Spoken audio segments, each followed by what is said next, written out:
Boa noite, igreja. A paz do Senhor Jesus, tudo bem?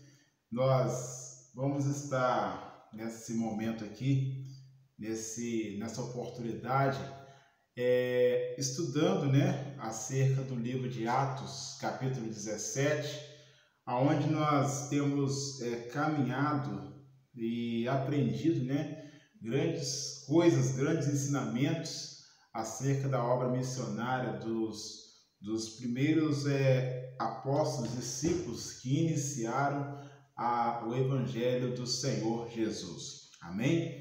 Abra sua Bíblia no livro de Atos, capítulo 17, e diz assim: tendo passado por Antípolis e Apolônia, Paulo e Silas chegaram a Tessalônica, onde havia uma sinagoga dos judeus. Paulo, segundo seu costume, foi procurá-los e por 3 sábados discutiu com eles a respeito das Escrituras, expondo e demonstrando ter sido necessário que o Cristo padecesse e ressuscitasse dos mortos. Paulo dizia: esse Jesus que eu anuncio a vocês é o Cristo. Alguns deles foram persuadidos e se juntaram a Paulo e Silas. O mesmo aconteceu com numerosa multidão de gregos piedosos e muitas mulheres importantes. Os judeus, porém, movidos de inveja, trazendo consigo alguns homens maus dentre a malandragem, reuniram uma multidão e provocaram um tumulto na cidade. E atacando de surpresa a casa de Jason, procuraram trazer Paulo e Silas para o meio do povo. Porém, não os encontrando, arrastaram Jason e alguns irmãos diante das autoridades, gritando: estes que promovem muito tumulto em todo o mundo chegaram também aqui. E Jason os hospedou na casa dele. Todos eles agem contra os decretos de César, dizendo que existe outro rei chamado Jesus. Tanto a multidão como as autoridades ficaram agitadas ao ouvir essas palavras. Porém, depois de terem recebido deles a fiança estipulada, as autoridades soltaram Jason e os outros. Primeiramente, nós podemos perceber aqui que o apóstolo Paulo, ele teve muitas estratégias, para plantar a igreja em Tessalônica.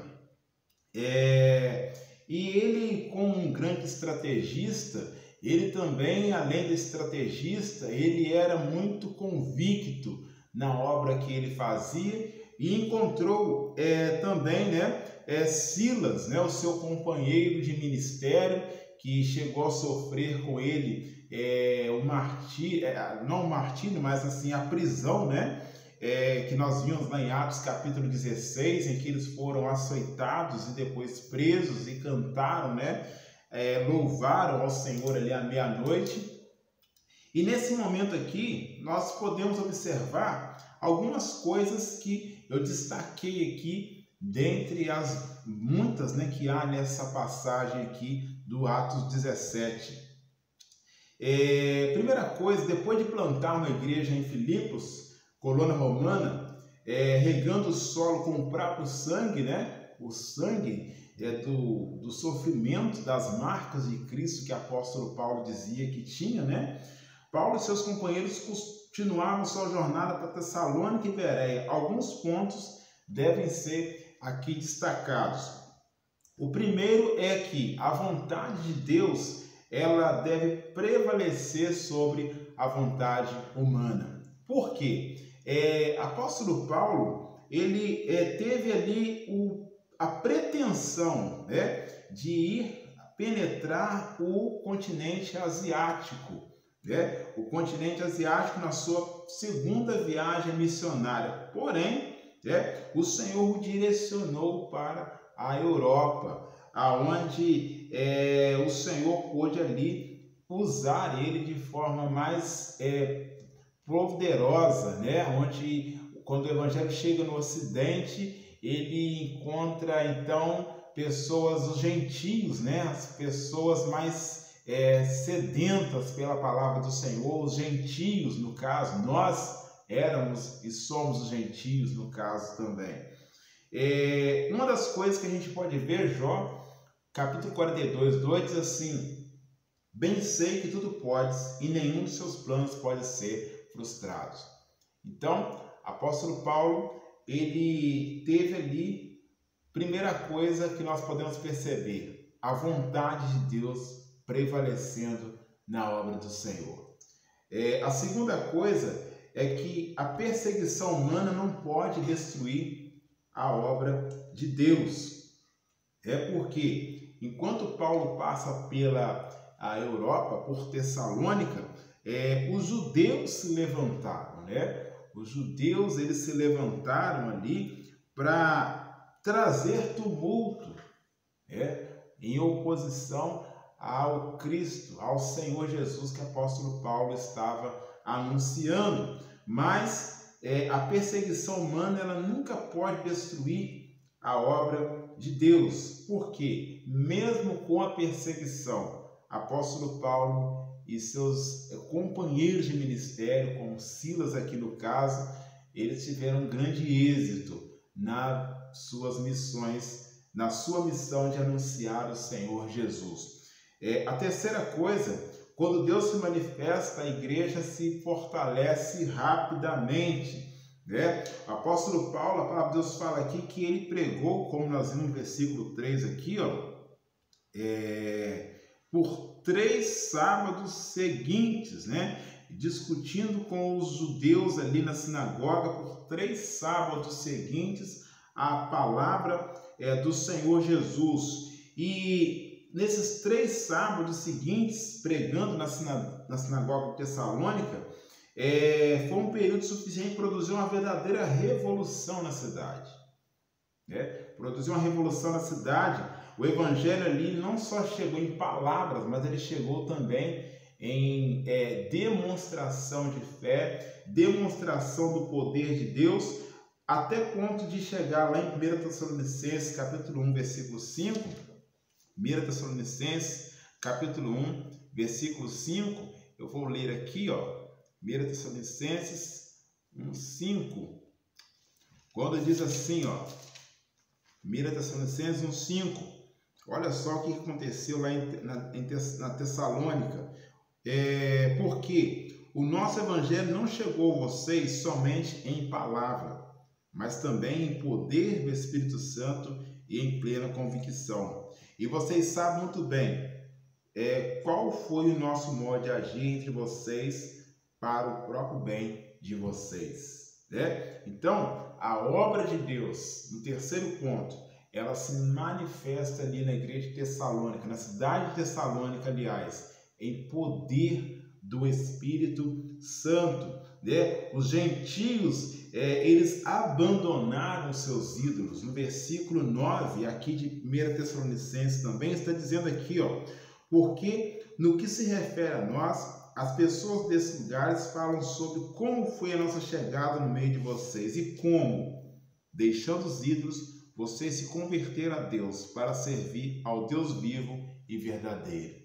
Ou seja, a cidade de Tessalônica, ela teve ali oposições, ela teve ali perseguições para Paulo, mas ela teve também poder de Deus levando à conversão massiva de pessoas que chegaram a deixar os seus ídolos, deixar os seus deuses para seguir ao Cristo que o apóstolo Paulo estava pregando juntamente com Silas. Apóstolo Paulo, ele, como eu disse, ele também ele era muito estrategista na obra missionária. Isso nós podemos ver no versículo de número 1, Tendo passado Antípolis e Apolônia, Paulo e Silas chegaram em Tessalônica, onde havia uma sinagoga dos judeus. Olha só, ele não era só um pregador, ele não era só um sábio que tinha palavras de sabedoria. Ele também era um sábio estrategista. Por que um sábio estrategista? A Tessalônica era uma cidade referencial.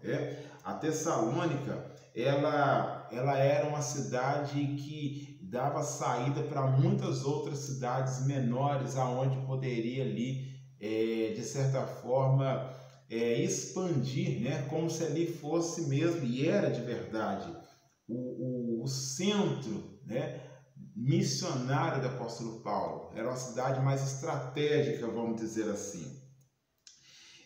Na sua primeira viagem missionária, ele concentrou-se exclusivamente em Chipre, né, e na Galácia. Na segunda, dedicou-se à evangelização na província da Macedônia e da Ásia.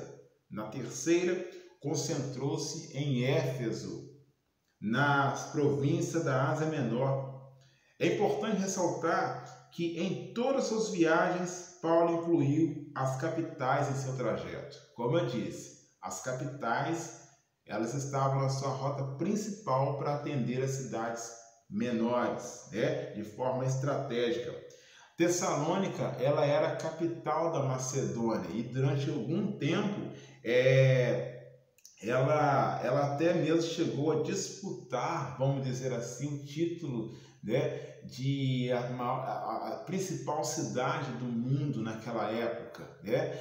Ela até disputava com Constantinopla, né, devido à sua grande movimentação de pessoas, movimentação comercial, até porque a cidade de Tessalônica, ela tinha cerca de 200 mil habitantes, uma cidade muito populosa para o mundo naquela época, até porque quando fala do mundo, não é o mundo que nós conhecemos hoje, né? O Brasil, por exemplo, acredito eu, com grande certeza, não era conhecido até aquela época. Então, o mundo que eles conheciam era um mundo diferente do mundo que nós conhecemos hoje. Mas, até onde eles descobriram, Tessalônica era uma das cidades principais, né, naquela época, naquele contexto histórico ali. Agora, diante de tanta da questão de estratégia, da questão de como se diz, né, de apóstolo Paulo ele ser muito meticuloso, muito cuidadoso em traçar estratégias de evangelização, vamos pensar um pouco numa situação aqui. Quais meios, quais formas, quais estratégias nós estamos fazendo hoje, estamos operando hoje para nós alcançarmos as vidas que ainda não conhecem ao Senhor, né? Quais são os meios que nós temos hoje, né? Quais as estratégias que nós temos hoje para alcançar os perdidos, né? Será que nós temos, né, no decorrer da nossa vida corrida diária, nós temos parado para montar estratégias evangelísticas para alcançar os perdidos? É uma coisa que a gente tem que pensar, porque por nós estarmos aqui no Senhor, por eu estar aqui, alguém criou uma estratégia para me alcançar, alguém criou uma estratégia para te alcançar, alguém lá atrás criou uma estratégia para o Evangelho do Senhor Jesus chegar até nós nos dias de hoje. Então é algo para nós começarmos a pensar mais, né, sobre como nós estamos, como servos do Senhor, a serviço do reino, se nós estamos criando, operando estratégias para alcançar os perdidos. Uma das coisas importantes que nós podemos observar aqui, que o crescimento do cristianismo para o mundo atual, como religião mundial nos dias de hoje, pelo Evangelho chegar em Tessalônica, foi algo assim muito marcante, porque abriu, descortinou o Evangelho para ele alcançar o Ocidente. Quando ele chega no Ocidente, ele alcança os gentios, ele alcança aqueles os quais estavam distantes do plano eterno de salvação, do plano salvífico do Senhor Jesus. Então, o cristianismo hoje, a religião, né, de certa forma, de proporção mundial, o fato de ter chegado dessa forma estratégica em Tessalônica já foi um passo muito importante, muito decisivo para que isso acontecesse. Louvado seja o Senhor por ter levantado o apóstolo Paulo, que corajosamente batalhou, guerreou, sofreu por o evangelho chegar até nós. Glória a Deus por isso. Versículo 2, há algo que a gente precisa observar aqui. Versículo 2 diz assim: Paulo, segundo o seu costume, foi procurá-los quando ele chega em Tessalônica. Por 3 sábados discutiu com eles a respeito das Escrituras, a respeito das Escrituras. Agora, apóstolo Paulo, ele não prega uma filosofia, ele não prega uma ciência humana, ele não prega um dogma, ele não prega um costume religioso, ele não prega uma tradição religiosa, ele prega, como diz aqui, a respeito das Escrituras. As Escrituras Sagradas era a agenda principal do ministério do apóstolo Paulo. E as Escrituras Sagradas, elas têm que ser a agenda principal do nosso chamado, da nossa caminhada, da nossa vida diária cristã. Agora, tem alguns pontos importantes que nós podemos observar nesse versículo aqui, do capítulo 2, do capítulo 17, versículo 2.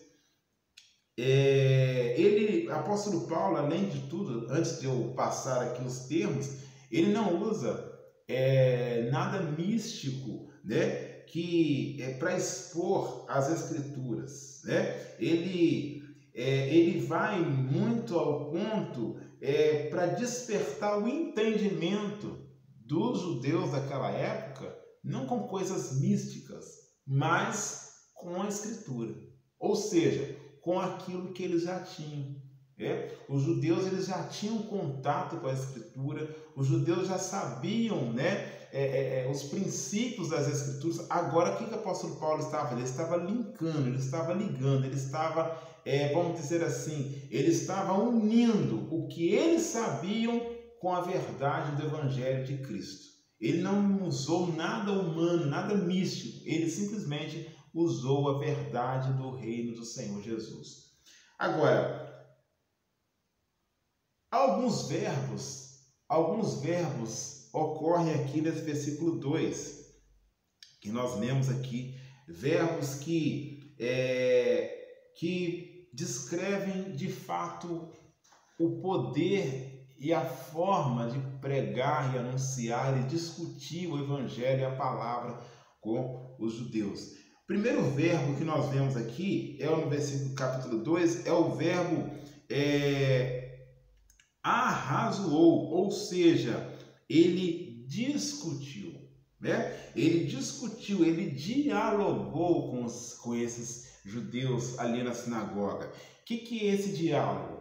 Ele lançava perguntas e ele apresentava respostas. Ele recebia perguntas e ele apresentava soluções. Ele apresentava saídas. Era uma discussão, era um diálogo, era uma troca de ideias, troca de experiência. Mas ali, uma coisa importante, os rabinos, com todo o conhecimento que eles tinham e possuíam ali naquela sinagoga, apóstolo Paulo, ele se apresentou ali com uma autoridade espiritual para apresentar a Escritura dentro daquilo que o Senhor Jesus apresentou para ele. Então, primeiro, ele discutiu, e esse discutir é apresentar, discutir, dialogar a palavra do Senhor.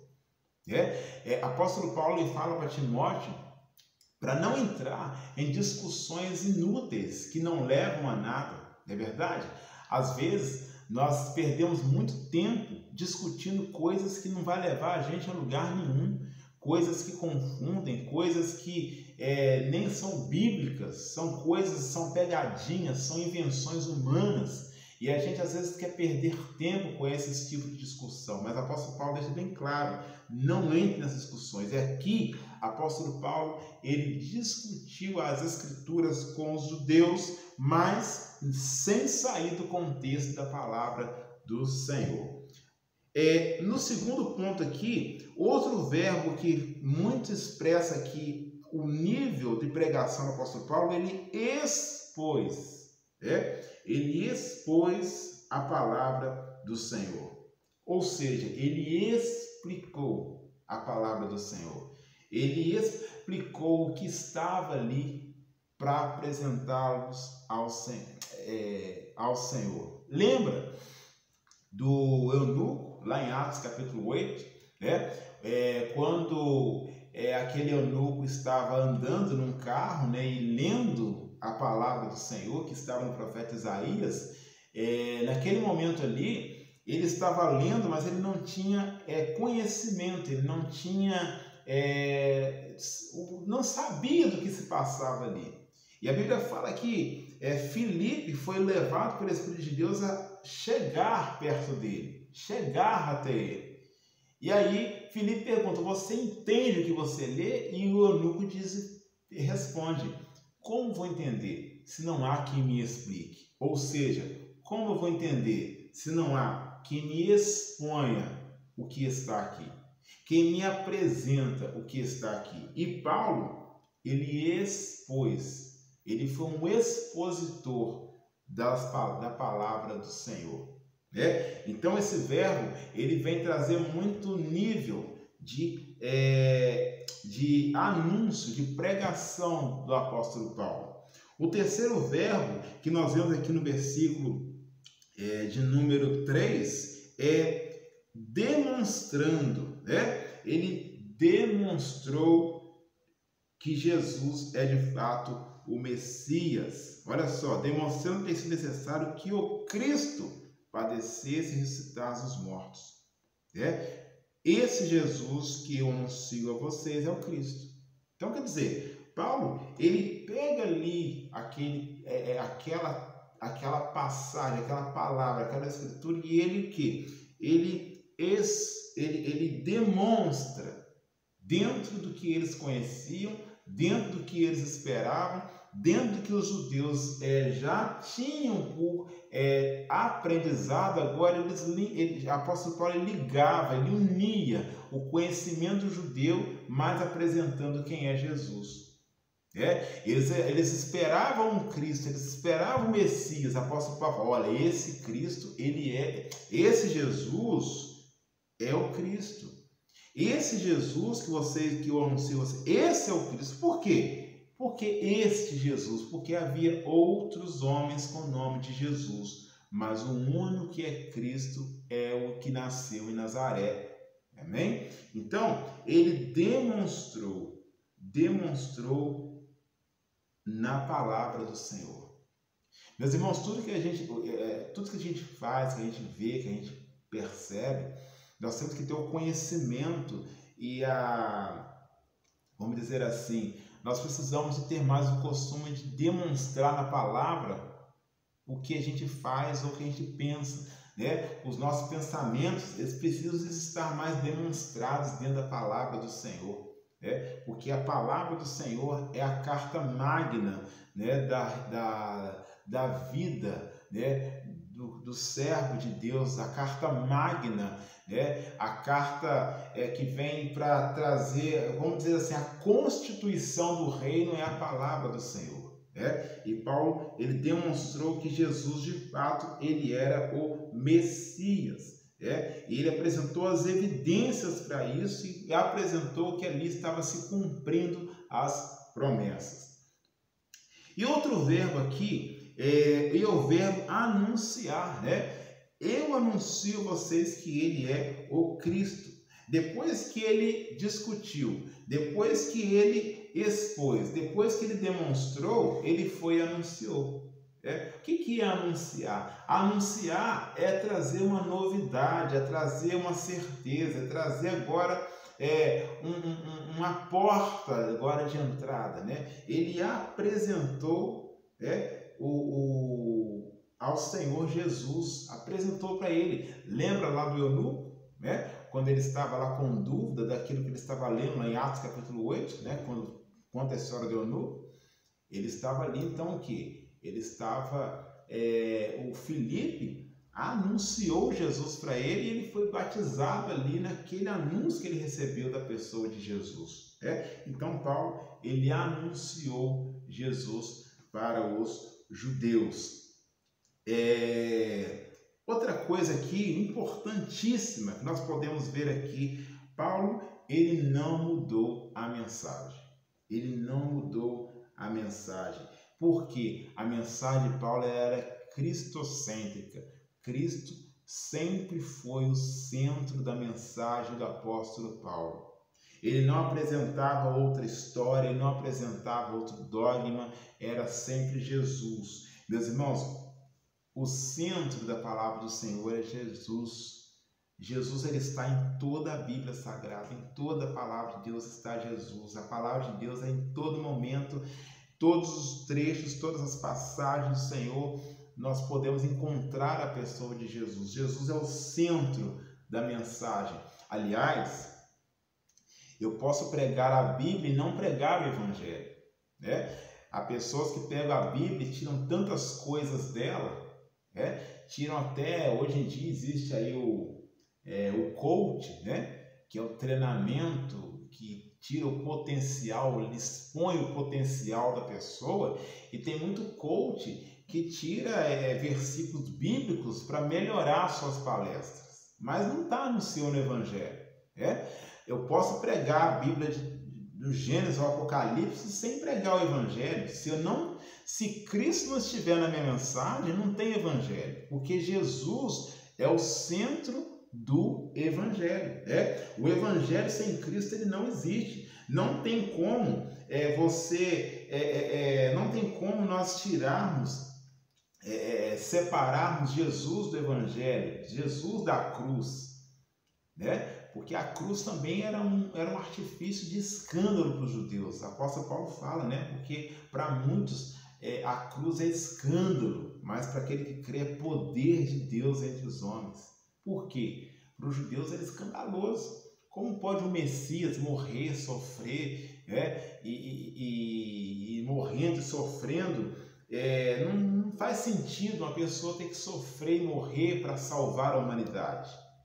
Para eles era escandaloso isso, mas é a forma de Deus agir. Então, nós podemos perceber aqui, em poucos versículos que nós vemos aqui, nós vemos nós vemos até o versículo 3, como que o apóstolo Paulo, ele começou aí a sua obra missionária na igreja, na cidade de Tessalônica. E nós precisamos de tomar nota de algumas coisas aqui que nós podemos observar nesse livro de Atos aqui, capítulo 17, sobre a pregação de Paulo em Tessalônica. Ela se reúne em 7 pontos principais, dos quais eu quero compartilhar com você aqui. O primeiro lugar Paulo, ele pregou na sinagoga, aonde se reuniam os judeus, aqueles interessados no aprendizado da palavra de Deus. Então, quer dizer, ele escolheu o lugar aonde ele pudesse alcançar aqueles os quais era o público-alvo dele. Então, nós também precisamos de ter essa estratégia de escolher o lugar aonde nós vamos alcançar aquele público-alvo que nós estamos com o chamado de levá-las até o Senhor. Segunda coisa é a questão do tempo. Paulo, ele pregava aos sábados, que era o dia em que as pessoas reuniam para estudar a palavra nas sinagogas. Todos os sábados, aliás, por 3 sábados, como diz o versículo 2, por 3 sábados ele discutia, ele expunha a palavra, o evangelho do Senhor Jesus aos judeus.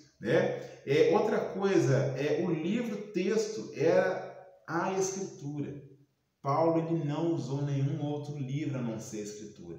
A Escritura Sagrada foi o texto magno, o texto principal de apóstolo Paulo, como nós vimos aqui, no versículo 2, a respeito das Escrituras. Não era outro livro. Hoje em dia, nós vemos aí muitos livros que citam a Bíblia, que citam as Escrituras, mas não são as Escrituras. Eu tenho vários livros aqui que citam a palavra de Deus, mas a palavra de Deus é o principal. Os outros são apenas livros que discutem, passam informações sobre a palavra de Deus. Mas a palavra de Deus é o principal. Amém? Outra coisa, a tese, né? Qual foi a tese? Ele proclamou que Jesus de Nazaré, ele era o Messias que era prometido aos pais deles. Então, quer dizer, ele teve que provar por A mais B que aquele que eles estavam esperando, aguardando, ele era o Messias que ele estava ali anunciando, né? Ele teve uma tese e ele teve o quê? Um método, né? Ele apelou para o entendimento de seus ouvintes à medida que eles explicavam as Escrituras. Ou seja, ele ia gota a gota explicando, para quê? Para que eles pudessem, ponto a ponto, eles irem entendendo como tudo começou, quando tudo seguiu e como tudo terminou e como tudo vai se firmar, né? Que é aí a vinda do Senhor Jesus, né? Que é o que nós cremos hoje também. E outra, ele teve também, né? Como que ele apresentou aí em sexto lugar a prova, né? Ele mostrou que era necessário que o Messias sofresse e ressuscitasse dentre os mortos. Ele sofreu e ele ressuscitou. Apóstolo Paulo ele fala em 1 Coríntios que Jesus ele morreu segundo as Escrituras, ressuscitou ao terceiro dia segundo as Escrituras. Tudo segundo as Escrituras. Até porque também o Antigo Testamento ele é uma sombra do que viria a acontecer no Novo Testamento, que é o que Jesus veio confirmar e consolidar com a sua vinda em nosso meio e a sua ressurreição também. E o efeito, né? Que foi o que? Alguns judeus eles se converteram, assim como grande multidão de pessoas, né? Daqueles que vinham, pessoas distintas, mulheres distintas, né? Mulheres, homens, né? Que vieram a crer na mensagem do Senhor Jesus, né? Teve esse efeito aí, né? Aqui, ó, versículo 4. Alguns deles foram persuadidos de se juntar a Paulo e Silas. O mesmo aconteceu com numerosa multidão de gregos e piedosos e muitas mulheres importantes, né? Ou seja, muitas pessoas começaram a se envolver, a receber, a entender e também se uniram, vamos dizer assim, que a palavra está falando aqui, se juntaram a Paulo e Silas, né? Então, isso aí é o que nós podemos observar do Evangelho do Senhor apresentado por Paulo. Às vezes nós podemos, como eu estava dizendo aqui, o ponto de contato, hoje nós temos muito ponto de contato. O apóstolo Paulo, qual era o ponto de contato dele? A palavra, era a verdade do Senhor. Então que você possa dia a dia dar lugar para esse ponto de contato na sua vida, a palavra do Senhor. Ela é a nosso principal, vamos dizer assim, a nossa agenda, né? Ela tem que estar toda voltada para a palavra do Senhor. O que a gente faz tem que estar dentro da palavra do Senhor. Como eu disse anteriormente, ela é a constituição do reino do Senhor. Amém? É nela que estão os nossos direitos, é nela que estão os nossos deveres e é nela que está a certeza da nossa salvação, da nossa redenção e das promessas que nós temos no Senhor. Obrigado, nós agradecemos ao Senhor, né? Por Ele ter levantado Paulo, por Ele ter levantado Silas, por Ele ter levantado esses homens que corajosamente, de forma estratégica, não mediram esforços e deixou com que o Evangelho chegasse até nós nos dias de hoje. Deus abençoe a sua vida, Deus abençoe a sua casa, que Deus abençoe a sua caminhada com o Senhor Jesus. Amém? Fique com o Senhor. Até a próxima aula, até o próximo dia em que nós vamos nos encontrar para falar sobre Atos do capítulo número 17, onde nós vamos ver outras situações onde os discípulos encontraram grandes desafios, mas tiveram grandes vitórias também. Fique com Deus. Deus te abençoe. Um forte abraço para você.